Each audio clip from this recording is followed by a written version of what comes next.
सोचा था कि बीटेक करूँगी, तो उस समय मेरे दिमाग में ये ख्याल आया था कि बीटेक में कौन कौन से सब्जेक्ट होते हैं, कितने सारे सब्जेक्ट होते हैं। एंड मेरा 11th एंड 12th अगर उतना अच्छा नहीं गया, बट बहुत सारे ऐसे भी बच्चे हैं जिनका 11th एंड 12th उन्होंने कुछ भी नहीं पढ़ा, जिनका जो बेस है 11th एंड 12th बहुत ही ख़राब है। तो उनके लिए उनके माइंड में ये डाउट आ रहा होगा कि अब वो बीटेक अगर ले रहे तो उन्हें जो फर्स्ट ईयर के जितने भी सब्जेक्ट है वो क्लियर कर पाएंगे या नहीं कर पाएंगे। तो सबसे पहला ये माइंड में ये थॉट आने ही नहीं दो कि अगर तुम्हारा 11th एंड 12th अच्छा नहीं है तो तुम बीटेक के सारे सब्जेक्ट जो होते हैं, बीटेक फर्स्ट ईयर के जितने भी सारे सब्जेक्ट होते हैं वो तुम क्लियर नहीं कर पाओ। क्योंकि अगर तुम्हारा 11th एंड 12th अगर नहीं है, कुछ भी नहीं है, फिर भी नई शुरुआत से भी तुम बहुत ही अच्छे से फर्स्ट ईयर के जितने भी सब्जेक्ट है उन सभी को तुम अच्छे से पढ़ पाओगे और बहुत ही अच्छा स्कोर कर पाओगे। नाउ अगर हम लोग देखें तो टोटल अगर फर्स्ट ईयर की बात करें तो टोटल 10 या 9 सब्जेक्ट होते हैं for first year. Half first semester के लिए एंड सेकेंड जो हाफ होते हैं वो सेकेंड सेमेस्टर के लिए होते हैं। तो जैसे मेरा फर्स्ट सेमेस्टर में हमारा फिजिक्स था, BEE था, फिर उसके बाद मैथमेटिक्स 1 था एंड हमारा था ECD। एंड एक हमारा लैब हुआ करता था जिसमें कि ऑटोकैड का सिखाया गया था, बट उसका कोई भी एग्ज़ाम नहीं होता, बस वो प्रैक्टिकल करना पड़ता है लैब में जाकर कंप्यूटर पे, वो होता है जो कि ECD से ही रिलेटेड होता है। तो ये सारे हमारे सब्जेक्ट थे फॉर फर्स्ट सेम। एंड जब मैं सेकेंड सेम में गई तो मेरे पास फिर से 5 सब्जेक्ट्स आए। जैसे कि मेरा इस बार जो सेकेंड सेम है उसमें मेरा सबसे पहला है हमारा केमिस्ट्री, देन उसके बाद हमारा इंग्लिश है, PPS है एंड मैथमेटिक्स सेकेंड है, मैथमेटिक्स 2 है एंड 5th नंबर पे हमारा आता है वर्कशॉप। नाउ अब हम लोग देखने वाले हैं कि बीटेक फर्स्ट ईयर में कौन कौन से मेन सब्जेक्ट आते हैं एंड उनके चैप्टर वाइज चैप्टर में जो इम्पोर्टेंट चैप्टर है वो मैं बताने वाली हूँ, कौन कौन से तुम्हें ध्यान देना है। ओके, तो लेट्स मूव फॉरवर्ड। तो सबसे पहला हम लोग बात करने वाले हैं, जस्ट अ मिनट, अगर हम लोग फिजिक्स की बात करें कि फिजिक्स में कौन से चैप्टर्स तुम लोग करने हैं। If we talk about physics, so तुम लोग को शुरुआत करना वो इजी चैप्टर से करना है। तो क्या हो गया सबसे पहला सेमीकंडक्टर मटेरियल, फिर उसके बाद आता है हमारा मैग्नेटिक मटेरियल, देन आता है EM वेव एंड डाइलेक्ट्रिक, फिर उसके बाद आता है लेज़र। लेज़र बहुत ही ईजी होता है तो तुम लोग को समझने में कोई भी दिक्कत नहीं आएगी। फिर फाइबर ऑप्टिक्स, ये भी बहुत ईजी चैप्टर्स है। फिर उसके बाद आता है क्वांटम थ्योरी है, उसमें तुम सिर्फ Schrodinger wave equation time independent के लिए और इंडिपेंडेंट के लिए करना एंड उसका application particle in one box. क्योंकि ये जो टॉपिक है ना वो तुम्हारा केमिस्ट्री, जो सेकेंड सेमेस्टर में तुम्हारा केमिस्ट्री आएगा उसमें भी बहुत ज़्यादा हेल्प करने वाला है, क्योंकि जो हमारा फर्स्ट यूनिट है केमिस्ट्री का उसमें सेम टॉपिक रिपीट हो रहा है। सो अगर तुम फिजिक्स, तुम्हारा अगर फर्स्ट सेमेस्टर में फिजिक्स पढ़ता है तो इस टॉपिक को बहुत ही अच्छे से पढ़ना, श्रोडिंगर वेव इक्वेशन एंड उसका particle in one dimensional box वाला। ओके, सो दैट तुम केमिस्ट्री में उसे सिर्फ रिवाइज कर सको। तो इसमें तुम लोग को 11th-12th का तो ज़रूरत, अगर तुम 11th-12th नहीं भी पढ़ा है ना तो बहुत ही ईजिली तुम इसे कर सकते हो। क्योंकि जब मैं आई थी अपना फर्स्ट ईयर में तो मैं अपना 12th का जितना भी जो भी मैंने पढ़ा था ना वो बहुत ज़्यादा क्लीन हो गया था दिमाग से। सो अगर तुम लोग को कुछ भी नहीं आ रहा है तो न्यू स्टार्ट करो, न्यू बिगनिंग करो। अगर न्यू स्टार्ट करोगे तो नई नई चीज़ें सीखो और ये सारे बहुत इजी है। अगर तुम लोग अपने आप को मेंटली प्रिपेयर कर लोगे कि हाँ ये सारे चैप्टर्स इजी है, जो मेन एक सब्जेक्ट आता है वो आता है हम लोग का BEE में। BEE में सिंपल AC करो, BC करो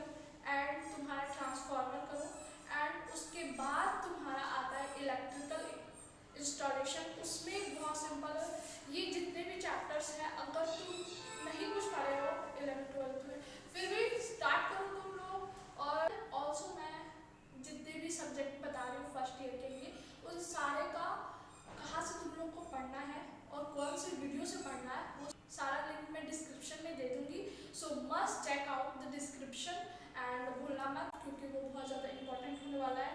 क्योंकि अगर तुम उसे भूलोगे तो फिर तुम अच्छे से नहीं प्रिपेयर कर पाओगे एंड फिर याद करोगे एंड रिग्रेट से अच्छा है कि तुम एक बार चेक कर लेना। तो वो चेक कर लेना। ईजीली के लिए भी मैं ऑल्सो ऐड कर दूंगी डिस्क्रिप्शन में, तो उसको भी देख लेना।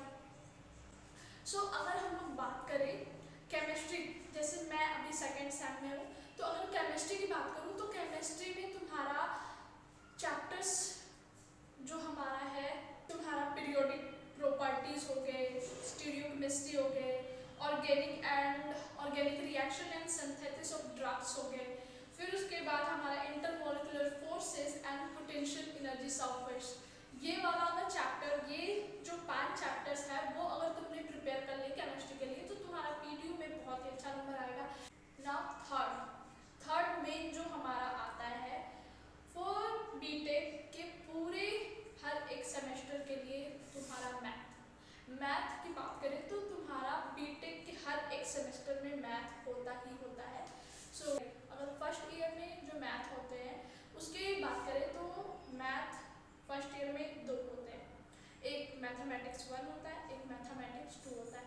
मैथमेटिक्स 1 जो कि हमारा फर्स्ट सेमेस्टर में था एंड मैथमेटिक्स 2 जो हमारा सेकेंड सेमेस्टर में है। मैथमेटिक्स 1 में अगर देखें तो चैप्टर्स जो इम्पोर्टेंट हैं, जो तुम लोग बहुत ईजिली कर सकते हो एंड पीटीयू में बहुत ही अच्छा नंबर ला सकते हो, तो वो है तुम्हारा sequence and series. Difficult chapter नहीं है, अगर तुम समझने पे जाओ तो बहुत ही ईजी लगेगा एंड उसका मैं वीडियो लिंक भी नीचे डिस्क्रिप्शन में दे दूँगी कि कहाँ से तुम लोग को पढ़ना है, ताकि बहुत ही अच्छे से तुम लोग को समझ में आए। सेकेंड जो हमारा है multiple integral and improper integral, ये दोनों वही जरूर करके जाना। फिर उसके बाद थर्ड पे आता है function for several variable, differentiation, ये सारा लिमिट्स, कंटिन्यूटी, इन सब का यूज होता है। So function for several variable करके जाना। अगर हम लोग मैथमेटिक्स 2 की बात करें, जैसे मेरा ये सेकेंड सेमेस्टर में मैथमेटिक्स 2 है, तो इसमें तुम लोग प्रिपेयर करने के लिए अगर जाओ तो इसमें तुम्हारा सबसे पहला मैट्रिक्स बहुत ही ईजी है एंड अगर स्टार्ट से पढ़ोगे तो बहुत ही अच्छे से समझ में आएगा। मैट्रिक्स हो गया, फिर ऑर्डिनरी डिफरेंशियल इक्वेशन हो गया, पार्शियल डिफरेंशियल इक्वेशन हो गया एंड अगर ये सारे चैप्टर, ये 3 चैप्टर अगर कर लेते हो तो थोड़े थोड़े तुम वेक्टर स्पेस और जो eigen values and eigen function है उसका तुम लोग देख लोगे तो तुम्हारा जो पीटीयू के लिए मैथमेटिक्स 2 भी तुम्हारा प्रिपेयर हो जाएगा एंड बहुत ही अच्छे से तुम लोग सेकेंड सेमेस्टर के मैथमेटिक्स में बहुत ही अच्छा नंबर लाओगे। इसका भी वीडियो लिंक मैं डिस्क्रिप्शन में ऐड कर दूँगी, वहाँ से तुम लोग चेकआउट जरूर करना।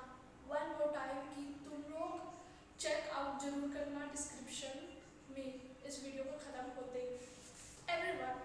नाउ ये सारा तो हो गया कि तुम लोग को कौन कौन से चैप्टर्स सब्जेक्ट वाइज मैंने बता दिए कि ये चैप्टर्स तुम लोग को ये सब्जेक्ट जो है उनमें पढ़ना है, ताकि तुम लोग अच्छे से फर्स्ट सेमेस्टर के और सेकेंड सेमेस्टर के जो टोटल है सब्जेक्ट वो तुम अच्छे से ईजिली वे में अच्छे से प्रिपेयर करो और स्कोर करो। सो अगर ये हो गया, अब ना अगर बात करें हम लोग कि हम लोग का बीटेक में अगर बीटेक में वो चूज कर रहे हैं तो क्या हम लोग को लैपटॉप लेना फर्स्ट ईयर में ज़रूरी होता है। सो अगर मैं बात करूँ तो मैंने अपना फर्स्ट ईयर में लैपटॉप, मतलब जब मैं फर्स्ट सेमेस्टर में थी तो मैंने अपना लैपटॉप नहीं लिया था, बट सेकेंड सेमेस्टर में मैं जब आई तो लैपटॉप लिया मैंने, बट वो कंपलसरी नहीं है कि तुम लो ही। हाँ मैं सजेस्ट करूँगी सेकेंड सेमेस्टर में आते ही तुम लोग लैपटॉप ले लेना, क्योंकि वहीं से तुम लोग का असली जो जर्नी होता है ना वहीं से स्टार्ट होता है। क्योंकि सेकेंड सेमेस्टर में बहुत सारे मोस्टली जो बच्चे होते हैं सेकेंड सेमेस्टर में आकर उन्हें पता चलता है कि हाँ हमें कोडिंग के वर्ल्ड में करना है इंटर। सो इसी से हम लोग सोचते हैं कि हम लोग को ये लैंग्वेज सीखना चाहिए, ये करना चाहिए, ऐप डेवलपमेंट में, सॉफ्टवेयर डेवलपमेंट में, वेब डेवलपमेंट में जाना चाहिए। तो तुम लोग के पास लैपटॉप होना चाहिए, लैपटॉप नहीं होगा तो फिर ये सारी चीज़ें नहीं कर पाओगे। सो